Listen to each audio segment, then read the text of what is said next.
Hello guys! Magandang hapon sa inyong lahat. This is your guest pa Messigli Channel, a faith healer, also matarder. So yung hapon na ito, tingnan natin nagsabihin sa iyo ng ating mga gabay. So this is a random gabay for the sign of Gemini. So Gemini, welcome to my channel. Ano kayong messages, advices, and spirit guides ang ating masasaga for today's video? Kanina kayong energy o kaganapan sa buhay ng mga Gemini ang ating mahagilap. So guys, this reading is a general reading lamang din at makaka-resonate. Kunin lamang po makaka-relate sa inyo and comment down below kung kaninong energy ang ating nasaga. And of course, don't forget to like and subscribe my channel and notification bell for more videos updates. Maraming salamat po sa mga walang sawang pag-support sa aking channel. Lalong-lalo na ang hindi nag-i-skip ng cards na way pagpalain kayo ng Diyos at may kapal, siksik, liglig, nag-uumapaw na biyayang manong balik sa inyo. So let's see guys, what is the messages?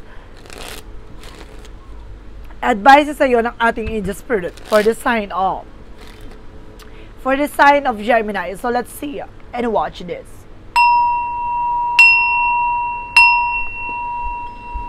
Ano kaya kaganapan sa buhay mo ang ating mga gilap? Ito na, tutuklasin at bubulabugin natin. Angel spirit, please give information po.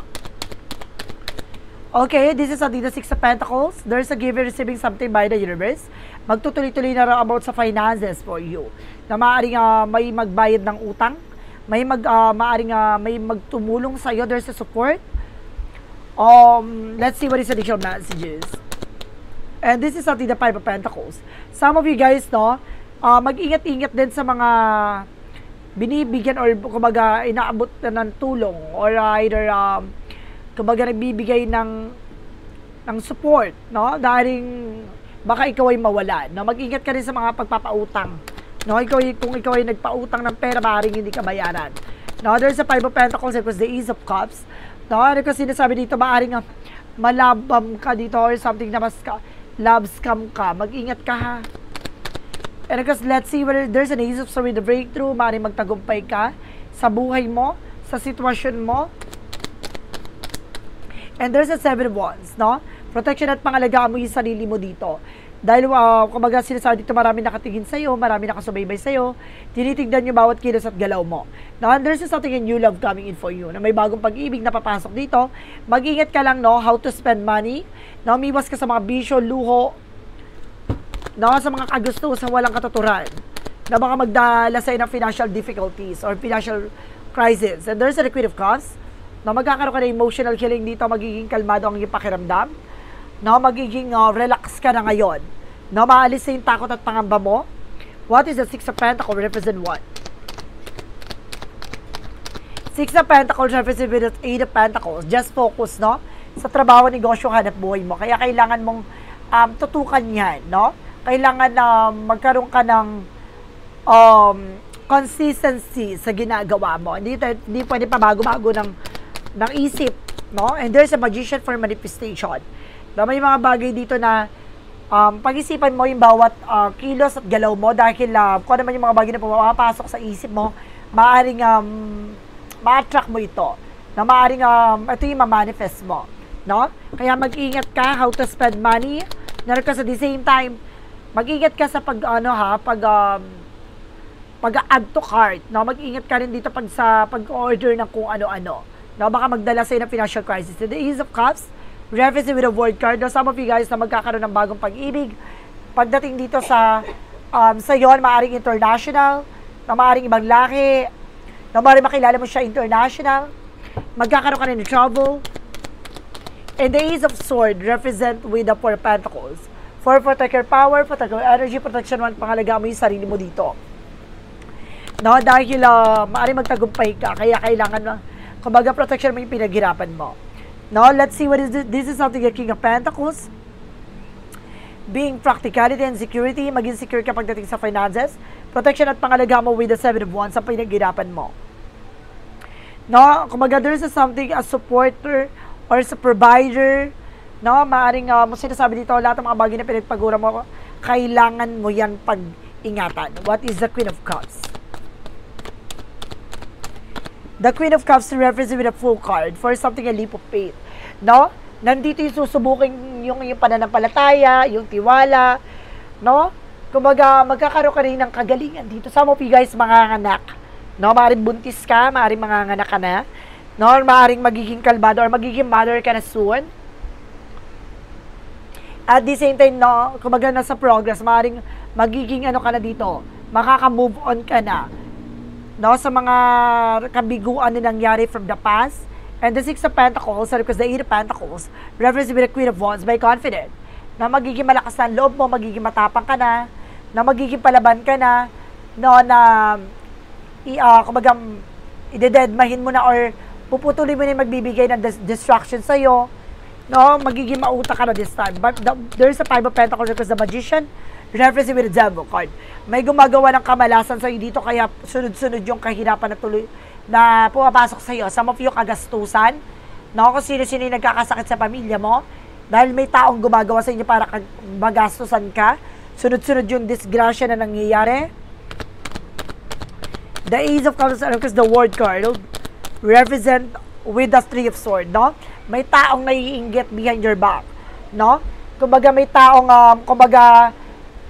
gumagawa sa inyo ng hindi maganda dito. Let's see what is the Ace of Swords, because the Four of Pentacles. So represent with the Three of Wands. There's a waiting for a ship. No, kumbaga may darating, no? Hintayin mo yung darating dito na opportunities.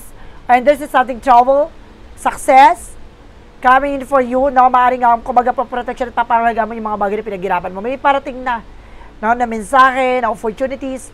So this is the Seven of Swords, because the King of Pentacles represent with Six of Swords. No, there's a transition. No, unti-unti ka na makakalaya sa hindi magandang sitwasyon. No, makakabangon ka na, makakalaya ka na, makakaalis ka na sa kagipitan, at maaaring magiging mauta ka na how to control and manage your money. No, especially yung mga pinaghirapan mo. No? What is additional messages with the Queen of Cups, because the Full card? Reference with the Tower moment for major changes. Malaking pagbabago na magaganap din, no?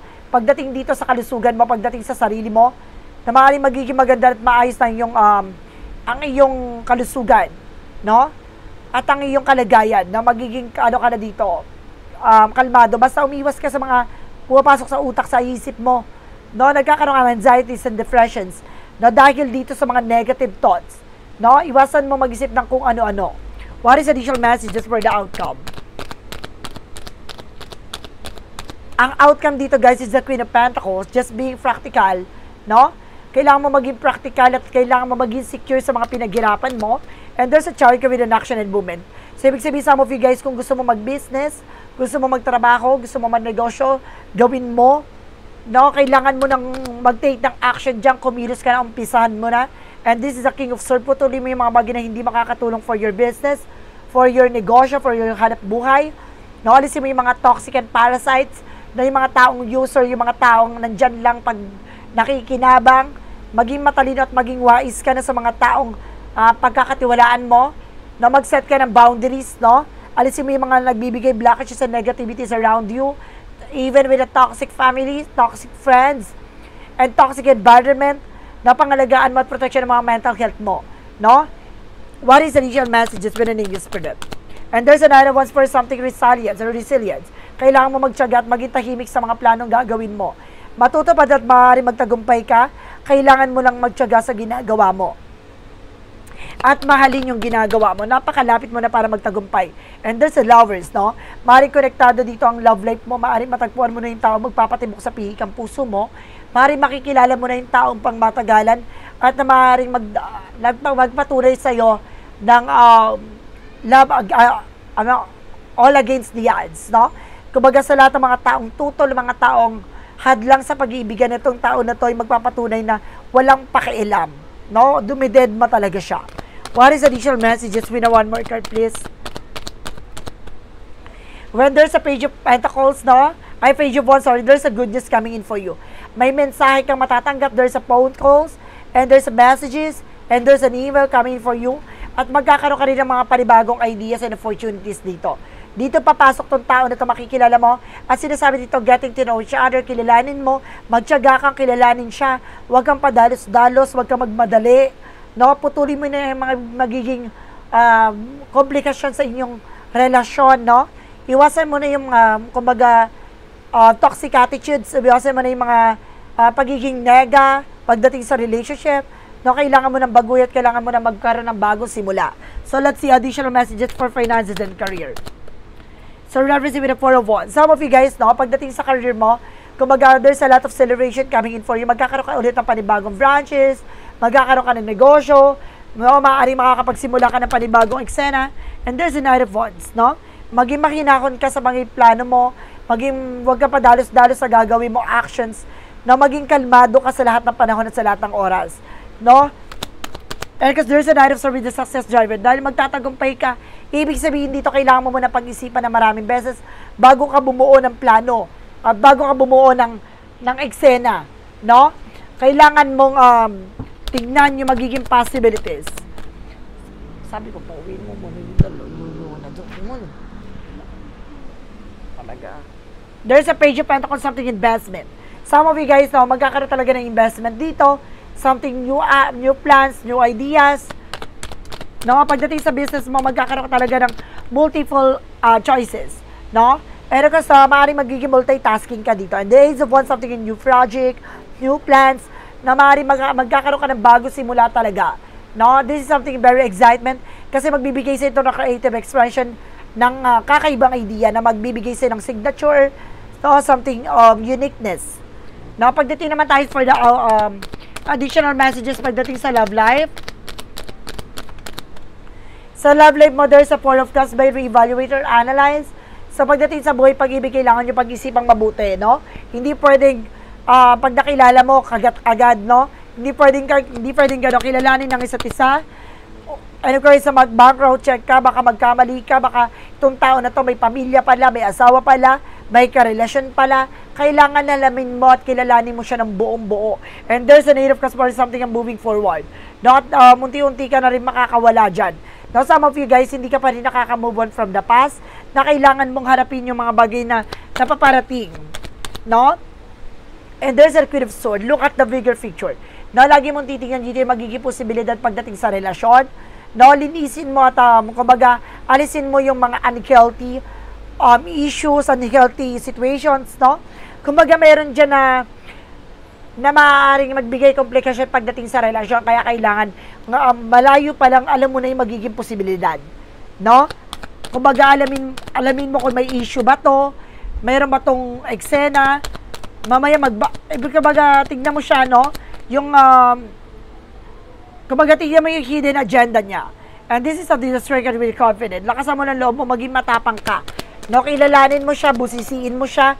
No, kailangan maging matapang kang makiramdam. There's a 2 of Cups partnership. Some of you guys, no, magkakaroon talaga ng partnership for a long term.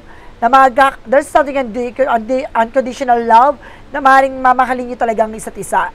No, iba talaga yung pag-ibig na hindi matatawaran. No, makikilala mo at matatagpuan mo tong tao na to. So, let's see additional messages for health. There's an Empress card. Sabi ko na nga ba, some of you magbubuntis, some of you manganganak, some of you magkakaroon ng bagong simula. No, may mababalik mo ulit yung sigla ng pagkatao mo. No, so something a blessing. And there's a 3 of Cups for celebration. No, unti-unti ka na ulit makakaranas sa mga celebration. No, magiging maganda na ang iyong kalusugan. And because there's something information with the King of Wands. A vision, no? Unti-unti mo makikita yung magiging posibilidad at magiging kalalabas ang pagdating sa kalusugan mo. Tignan mo yung kahihinatnan, iwasan mo yung mga bagay na bawal. No? Some of you guys, na umiwas ka muna sa alak. No, maaaring magka-problema ka sa lapay. Nasi-sense ko dito na maaaring magkaka-problema ka dito sa iyong internal organs. No? Mag-ingat ka. Kasi itong bagay na to, maaaring magdala sa'yo, no, ng pagsisisi. Na some of you guys na nararamdaman ko, maaaring nagbo-bloated ka. No, maaaring magka-problema ka with a heart failure. Or mag-enlarge yung puso mo, mag-ingat ka. Umiwas ka muna sa mga alak, some of beer, no? Umiwas ka muna doon sa 5 of Swords. See, nagkakaroon na self-sabotage that because of your action. Kasi medyo matigas ang ulo mo dito, no? One more card, please. Reference with the Star card for healing. Ibig sabihin dito, magkakaroon ka pa rin ng healing. Kailangan mo lang makinig. No, kailangan mong pakinggan yung sinasabi ng ating gabay. So guys, tignan natin yung all areas of your life. Anong kaganapan mo ang ating makakagilap sa lahat ng aspeto sa buhay mo. And this is the Seven of Cups. There's a lot of choices and there's a lot of opportunity coming in for you. And there's a Ten of Wands, something a burden. Na maraming mga obligation, responsibility dito, kailangan mag-pay attention ka. And there's a Ten of Swords. Now, nagkakaroon self-sabotage dito dahil din sa bigat at obligation na dala-dala mo. Magulo ang utak mo dito. There's a Hermit card, kaya hinahanap mo yung sarili mo. No, kaya parang hindi mo alam yung magiging decision mo dito. Parang gulong-gulo yung utak mo. Parang feeling mo, lahat ng mga tao sa paligid mo, tinatraidor ka. Parang feeling mo, lahat ng mga tao sa paligid mo, nagsisinungaling sa'yo. No, there's a Four of Swords. Ipahinga mo yung utak mo. No, ibig sabihin dito, kailangan mo dito ng i-refresh, retreat. No, some of you, kailangan nyo dito, guys, ng unwind. There's a Six of Cups. No, meron talagang dulot ng nakaraan dito na hanggang hindi ka pa nakaka-move on. At sinasabi dito, there's a Five of Cups in reverse. Something, recovery and acceptance, na may mga bagay na unti-unti mo matatanggap, no? Kumbaga, may mga kakompetensya ka dito na kailangan mo mag-pay attention. And there's a Eight of Swords with release or freedom from toxic and negativities. Makakalaya ka na sa mga tao nagbibigay komplikasyon sa buhay mo. There's a judgment, no? Pinapaalalahanan ka lang mag-pay attention ka. Dahil napapalibutan ka ng traidor at manloloko at mga taong ginagamit ka. No? Mag-ingat ka po. And because the power of the deck, there's an Ace of Pentacles. It's all about money. It's all about opportunities. This is something, guys, is all about finances. Mag-ingat ka. So guys, maraming salamat. This is a random gabay for the sign of Gemini. So Gemini, maraming salamat for this wonderful reading. And of course, guys, kung gusto nyong mapanood pa, no, ang karugtong nito, we have also extended random gabay. No, may kadugtong to, doon nyo malalaman lahat ng kaganapan sa buhay mo. And there's a messages with an angel spirit. And there's a lot of advices na nandito sa ating mga baraha. And of course, we have also with an angel's number na magre-represent with an angel spirit guides. And this is something, messages of life, no? Kumbaga, ito yung pinaka-mensahe sa buhay mo. And of course, ito pa ang pinaka-clarifying for love situation. Ika-clarify kung anong pinakaganap sa pagdating sa buhay pag-ibig. At dito rin malalaman with our hidden future with the what lies beneath, yung mga bagay na nakatago sa likod ng buhay na tatahakin mo sa hinaharap. And of course, there's something, yung path of the light, na magsisilbing liwanag sa lahat, no, malalaman mo lahat ng kasagutan sa lahat ng katanungan mo. And there's a shadow works na represent with something, motivations, encouragement. And of course, there's something, yes or no questions. Pick a card. No, ibig sabihin dito, guys, pwede ka mag-question dito with a 1, 2, 3. No, pipili ka dito ng questions so anong gusto mong may tanong at nandun yung magsisilbing kasagutan. Kaya, guys, subaybayan nyo to at panoorin nyo ang extended random gabay natin. Doon nyo malalaman lahat ang summarize. So, guys, maraming salamat for this wonderful reading and see you the next video. Bye-bye and babush!